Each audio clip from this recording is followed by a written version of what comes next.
This is the Washington Week Webcast Extra.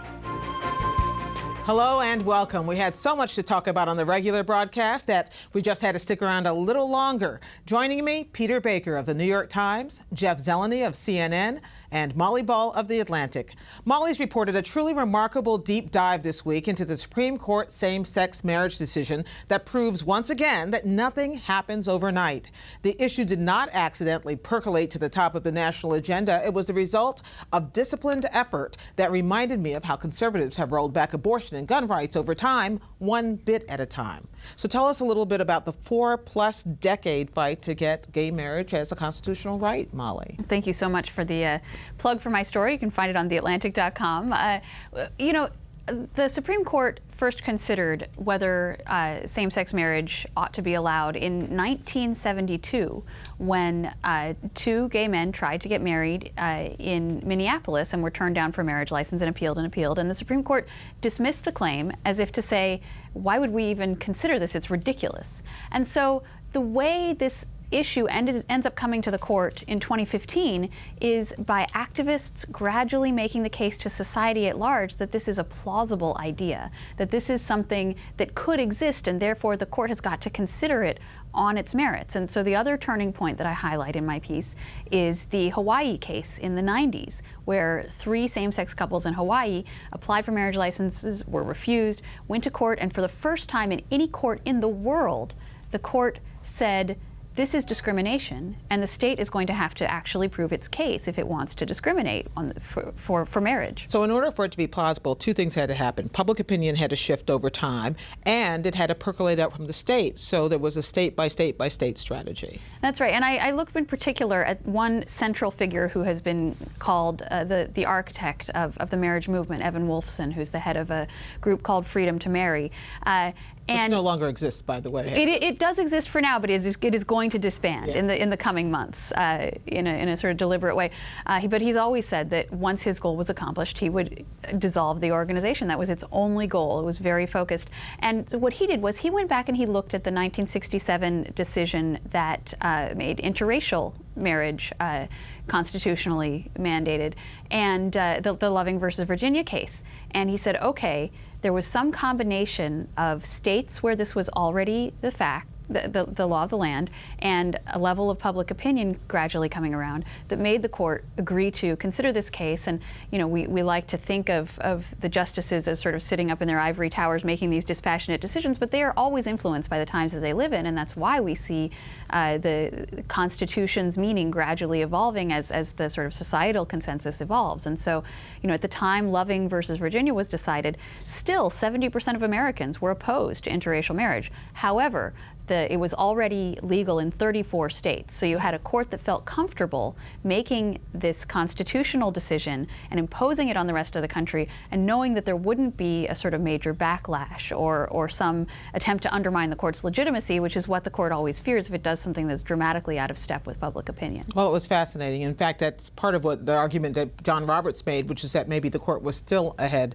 of where the public opinion was. But that was his argument in a dissent that did not succeed. Peter, I want to talk to you about something you wrote about this week. You spent a lot of time, I'm afraid, reading those Hillary Clinton emails. I read them so you didn't have to. Thank you. Thank you. Hillary Clinton has been releasing in kind of serial dumps emails that she had on her private server that she turned over to the State Department, or I suppose I should say the State Department's been releasing them. Are we discovering anything? Well, I don't think we found any great bombshell revelations in these. No new scandals, no new understanding of how the Afghanistan policy worked or things like that. I think what we do get, though, is a small glimpse into her life as a Secretary of State. We don't see that very often. This is the first Secretary of State we've ever seen daily emails from. Previous ones didn't really use it, didn't release them.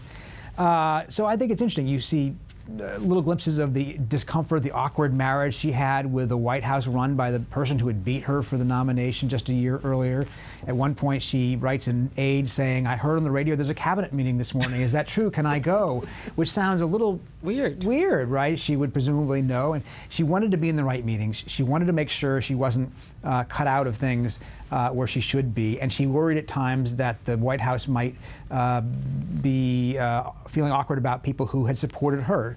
But most of them are very logistical kind of emails. So these are small glimpses. Yeah, small glimpses you have to read from the tea leaves. One of the small glimpses I read was when the president appointed Bill Clinton as envoy to Haiti, that she didn't know, and she was the Secretary of State. Well, it's not 100% clear. Exactly the way it happened? It's not exactly. I mean, it looks like it that way because there's an aide to Bill Clinton, emails an aide to Hillary Clinton saying the UN is just, Bill Clinton has just accepted this envoy position actually from the UN, and it's already begun already begun to leak out. And Hillary Clinton's aide says, well, you better hurry up and tell another aide, you better hurry up and tell Mrs. Clinton. It may be that they had discussed it and she didn't know that he had actually, all of this, a lot of this is buzz among aides, not necessarily the. But it is interesting, by the way, they communicate to some extent between the aides. At one point, one writes to the other saying, well, he meant to call her, he hasn't had time yet, he'll get to it.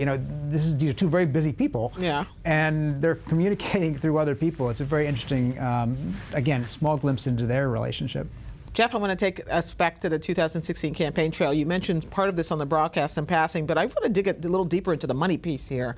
In 3 months, it is remarkable to me that Bernie Sanders can raise $15 million, as you pointed out, without giving a single big fundraiser or fundraiser at all, and that Hillary Clinton giving them, but $45 million is still a lot of money. What's happening with the money? It's a lot of money. $45 million is the most so far that any presidential candidate has raised in a single 3-month period of time, more than Barack Obama raised in the first quarter of his re-election bid. And this is all primary dollars. And what that means is that all the money can or has to be spent in the primary. When she ran in 2007, she decided that she's going to raise money for the primary and the general at the same time. And so it kind of clouds everything. And it makes you look presumptuous. So this time she said only primary dollars. So what that means is she has been not doing a lot of meetings with voters over the past several months, but she's been doing a ton of fundraisers. 18 states.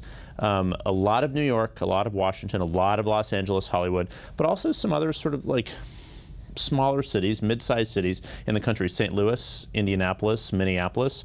And what they're doing is in living room settings, it's a couple things, trying to give her a test run for how she sort of gets back out into campaigning before very friendly audiences. It gets her a chance to reconnect with her old network, which she really has not been in touch with since 07, 08. It gets her a chance to reconnect with, for a first time perhaps, with the Obama old fundraising network. So taking all that together, she's raised $45 million. But that is mainly through people maxing out, giving a maximum of $2,700 per person. So it takes a lot of checks for that. But Bernie Sanders on the other side has people, it's just coming in the door, or rather online, organically. So that does remind us of what Howard Dean did. And the internet now, of course, a little bit about what Barack Obama did, too. There were people who were not giving the max over time. And it's sort of like a monthly subscription, if you will. You pay your phone bill every month. You give to Bernie Sanders every month. That's what they're kind of hoping for. Jeb Bush, he has not yet reported how much he's raising in this first quarter. He did things a little bit differently. He jumped in sort of at the very end here, but he's been raising money for his super PAC all along. So he is promising or saying he might raise $100 million for the super PAC, which is slightly different rules. But he did something even more interestingly this week, money-wise. He released his taxes. 33 years of taxes. He's trying to win the A+ for Transparency Award. We all remember in 2012, the 2012 campaign, Mitt Romney, was he going to release his taxes? Was he not? Hemming and hawing and things. Well, this sort of gets that out of the way. But it doesn't answer a couple of things. It doesn't answer how he exactly made his money. And he, in fact, has become quite wealthy since leaving the Florida governor's office, on the power of his name, on the power of his intuition in Florida and whatnot. But I think, everyone gave him very strong marks for releasing this. It's all online. You can look at all of his tax returns, except for 2014. That's still being amended. Once again, you read them like Peter reads the email, so we don't have to. Exactly. And I read those emails. That was some good reading the other night. I was up till 1 in the morning reading those emails. It's that tells you what you need to know about this panel. Thank you, everybody. And thank you for watching. And while you're online, be sure to check out my take this week on the filters we embrace and the ones we should not. And we'll see you next time on the Washington Week Webcast Extra.